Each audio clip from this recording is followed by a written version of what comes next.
साहब के बारे में जो गलत बोलेगा वो गलत कहा जाएगा। वो कोई देश में बर्दाश्त नहीं करेगा जो गलत उनके खिलाफ कोई बोलेगा। उन्होंने अपने चार बच्चे बलिदान दे दिए। संविधान न हो तो चल पाता संविधान में। ये चाय बेचने वाला प्रधानमंत्री बन सकता था, संविधान के अनुसार बने, वो संविधान के अनुसार प्रधानमंत्री बने, चाय बेचने वाला।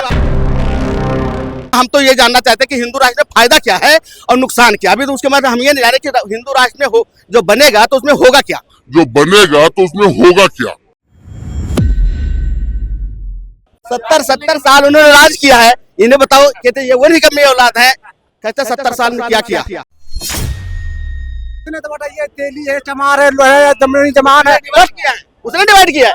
अरे चलो ना। नमस्कार, 10 सलीज में स्वागत है। जिस तरह से अंबेडकर फैशन बन चुका है और उसके बाद संसद में बहुत बड़ा हंगामा होता है। राहुल गांधी पे इल्जाम आता है कि धक्का दिए हैं और वो गिरे हैं और सिर फूटा, इस तरह का मामला सामने है। क्या लग रहा है अंबेडकर जी के बारे में इस तरह का बोलना क्या? सबसे पहले मैं आपसे कहना चाहूंगा कि आपने फैशन की बात की है कि अंबेडकर के ऊपर फैशन बना हुआ है। ये फैशन का मतलब ही नहीं है। वो है अंबेडकर कोई फैशन है? ये फैशन है। वो देश के ऐसे महान व्यक्ति है, वो देश के महान व्यक्ति है। उनको आप फैशन कर रहे हो। जैसे वो बैठे वहां कह रहे कि इनका नाम लेते तो भगवान का नाम लेते तो स्वर्ग में पहुंच जाए स्वर्ग में तो जानू। अगर संविधान न हो तो चल पाता संविधान में। ये चाय बेचने वाला प्रधानमंत्री बन सकता था, संविधान के अनुसार बने, वो संविधान के अनुसार प्रधानमंत्री बने, चाय बेचने वाला नहीं। चाय बेचने प्रधानमंत्री नहीं बन पाता। और बोलते हैं संविधान तो अपनी जगह, लेकिन इस तरह का मामला जो आया किसी को कोसना गलत है ना कि हाँ उनका नाम लेना गलत है। वो कह रहे कि इनका नाम लेना गलत है। अरे बाबा साहब का नाम लेना गलत है? बताओ, बहुत बड़ी चीज है वो जो कि उन्होंने संविधान बनाया है। और किसी ने क्यों नहीं बना दिया था? क्या दुनिया में व्यक्ति नहीं थे क्या? उनको क्यों चुना गया? नॉलेज वाले थे, कुछ थे, तभी तो बताया गया, उनको दिया गया, सौंपा गया कि ये करो। उन्हें संविधान बनाया। आज भी संविधान के अनुसार कोई काम नहीं हो रहा है। बताओगे क्या? आपको मैं बताता हूँ। ये सिविल लाइन में मैं रहता हूँ, मेरा घर था, 3 बजे रात को फोर्स लगा के तोड़ दिया गया। कोई संविधान से काम हुआ है? 3 बजे रात को हमारा घर गिराया गया है। IPS IAS सब आज धृष्टराष्ट्र बने हुए हैं। मैंने केस लगाया था कमीशन में, आयोग में केस लगाया, उसको फाइल को बंद कर दिया उन्होंने, फाइल को बंद कर दिया। लेकिन बताते हैं वरुण धवन भी एक बात बोले कि अमित शाह जो है देश के हनुमान है। भाई देश के हनुमान कौन है? देश के हनुमान तुम भी हो, ये भी है कि किसी का पर्सनल देश थोड़ी है, सबका देश है। यहाँ पे जितने लोग सबका देश है ये। और देश के तुम जितना अच्छा काम करोगे तुम भी हनुमान हो। हम नहीं कर पा रहे, हम भी तुम्हारे साथ हनुमान है। लेकिन कांग्रेस, जिस तरह से बीजेपी ने इल्जाम लगाया कि कांग्रेस भी पहले बोलती थी। देखो पहले क्या हुआ, पहले हमारे बाप ने कोई किया हो तो आज तुम संभाल लिए, तो पहले वाले क्यों सोच रहे हो? आज क्यों नहीं देख रहे हो? वो पहले गलती उन्होंने किया, तुम भी वही गलती करोगे। हैं? आपको क्यों लाया गया था कि कांग्रेस गलत थी? तब मैं आपको लेकर आया था कि मोदी जी को लाएंगे, वो गलत है, तभी तो आए थे ना। अब तुम भी वही गलती कर रहे हो, फिर क्या फायदा? वही गलती तुम भी करोगे, फिर क्या अंतर रह जाएगा? लेकिन बोलते हैं कि राहुल गांधी को माफी मांगनी चाहिए। क्यों माफी किस चीज का मांगना चाहिए? माफी वो मांगे या ना मांगे उनकी बात मैं नहीं कह रहा हूँ। राहुल गांधी हमारे रिश्तेदार नहीं लगते हैं और न बीजेपी हमारे रिश्तेदार लगती है। मोदी जी हमारे से कोई रिश्तेदार नहीं है। वो प्रधानमंत्री है, प्रधानमंत्री की नजर से मैं देख रहा हूँ। राहुल गांधी विपक्ष के नेता है, मैं उनकी नजर से देख रहा हूँ। हमारा कोई इस तरह से बाबा साहब के बारे में टिप्पणी कर, बाबा साहब के बारे में जो गलत बोलेगा वो गलत कहा जाएगा। वो कोई देश में बर्दाश्त नहीं करेगा जो गलत उनके खिलाफ कोई बोलेगा। उन्होंने अपने 4 बच्चे बलिदान दे दिए हैं देश के समाज के पीछे। कभी समाज को कहते हैं हिंदू राष्ट्र, ये गरीब को दलित को कोई बगल बैठाना नहीं चाहता है, बगल में बैठाना नहीं चाहता है, छूत मानते हैं उनको। तो ये क्या हिंदू राष्ट्र बनने पे इनको क्या मानेंगे? किसने बनाया? किसने बनाया? तो तुम बताओ किसने बनाया? आप बताओ ना। नहीं आप बताओ ना किसने बांटा। तुम बता दो ना। नहीं आप बताओ ना। मैं अनपढ़ हूं। नहीं तो आप कैसे रहे हो? मैं कह रहा हूँ, बांटा गया नहीं। मैं कह रहा हूँ कि बगल में बैठाते कोई। बैठाते बांटा किसने बांटा? तुम बताओ ना। आप बताओ ना।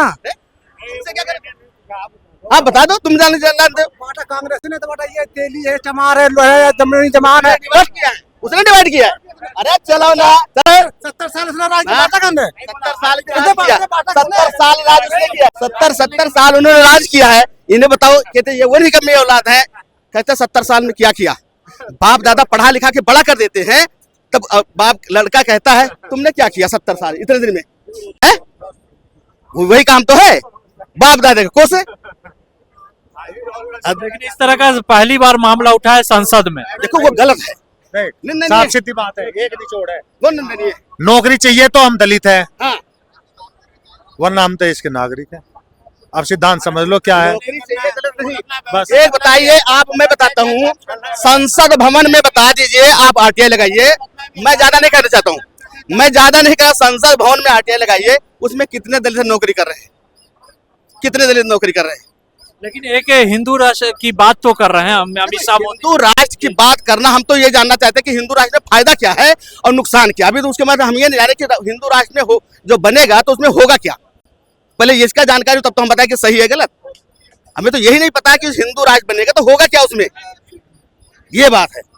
अच्छा रुकिएगा, क्या बोल रहे हैं सर कि जिस तरह से बाबा साहब के बारे में कहा गया है कि फैशन फैशन है, राम जी का नाम लेते हैं तो स्वर्ग में जाते हैं। देखो ऐसा है, पहले तो बाबा साहब के बारे में किसी को अपमान करने का हक नहीं है, लेकिन साथ में हमको ये भी देखना पड़ेगा वाकई में वो पूरी क्लिप है कि नहीं है, वो उनका पूरा स्टेटमेंट है कि नहीं है। पूरे स्टेटमेंट को देख के करना चाहिए। दूसरी ला, यहाँ पे अभी दो नैरेटिव चल रहे हैं। एक नैरेटिव चल रहा है एकजुटता का नैरेटिव, चाहे वो सनातन हो चाहे देश को।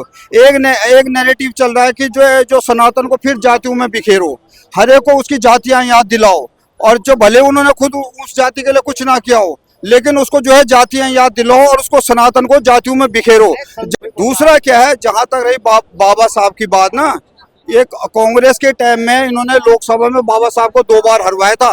बाबा साहब जैसे महान आदमी को सबसे पहले भारत रत्न देना चाहिए था, लेकिन कांग्रेस ने अपने पूरे कार्यकाल में उनको भारत रत्न जैसा सम्मान नहीं दिया। इसका सबसे बड़ा सम्मान वो भारतीय समर्थित सरकार के टाइम में ही उनको मिला है।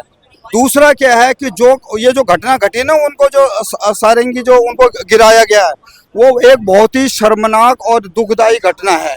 इसमें ऐसा चाहिए था, एक होता है कि भाई चलो धक्का देके गिरा दिया, मान लेते चलो उनसे धक्के में गिर गए, तो मेरा फर्ज बनता है, अगर मेरे से कोई बुजुर्ग अगर उनकी गलती से या मेरी गलती से भी टकराता है, तो मैं अगर थोड़ा युवा हूं। वीडियो में पुष्टि तो नहीं हो पाया कि राहुल गांधी ने धक्का दिया, पीछे से धक्का। राहुल गांधी का उनके पास गए थे राहुल गांधी देखने के लिए कि जो मैंने धक्का दिया उससे ज्यादा इंजरी तो नहीं हुई। मुझे तो ऐसा लग रहा, हो सकता मैं गलत भी हो सकता हूँ। लेकिन वहां जब हो गए, जब उन्होंने उसको देखा, तो कम से कम एक ह्यूमंस उसके मानव के हिसाब किताब से उनसे उनके हालचाल तो पूछने चाहिए थे। बाबा ज्यादा चोट वोट तो नहीं आई, अगर एक मानवता के हिसाब से, लेकिन उनका फिर जेब में हाथ डाल के ऐसे देख के वापिस आना, ये कहीं नहीं उनके अहम को दिखाता है। अच्छा, एक चीज आपने बोला सर कि बाबा साहब को भारत रत्न की बात करनी चाहिए, लेकिन वीर सावरकर की उदय ठाकरे बात कर रहे हैं कि भारत रत्न की। बिल्कुल उनको भी मिलना चाहिए। उनको क्यों मिलना? उनको इसलिए मिलना चाहता कि उनका भी आजादी की लड़ाई में ना उनका भी काफी योगदान रहा है। मैं तो बोलता हूँ जितने भी हमारे स्वतंत्रता सेनानी है ना, जिन्होंने अंग्रेजों के कार्यकाल में अपने जो है सालों अगर जेलों में काटे हैं और मतलब वो उससे गुजरे हैं ना, तो उनको जो है राष्ट्र का सम्मान मिलना चाहिए। लेकिन अमित शाह का इस तरह का बयान होना, उससे क्या दर्शाता देश के लिए? देखो, जो अमित शाह के बयान को ना, एक बयान को जो है हाफ क्लिप को दिखाया जा रहा है, अगर फुल क्लिप को देखो तो जो है आपको जो है कहीं ऐसा नहीं दिखाई देगा कि भाई इन्होंने अपमान किया है। लेकिन अगर आप छोटी सी क्लिप किसी भी चीज की निकालो ना, मेरी भी अगर मैं कुछ बोल रहा हूँ, अगर इसको छोटी सी क्लिप को और उसके बाद का जो मेरा जो बोलने का निष्कर्ष क्या है ना, उसको समझने का फेर है।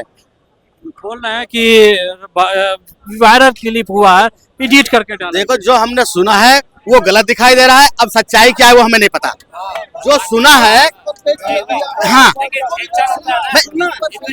मैं ये नहीं जानता हूँ, जितनी बात, हाँ, मैं जितना बात बोला जो सुबह सुना हूँ वो गलत है।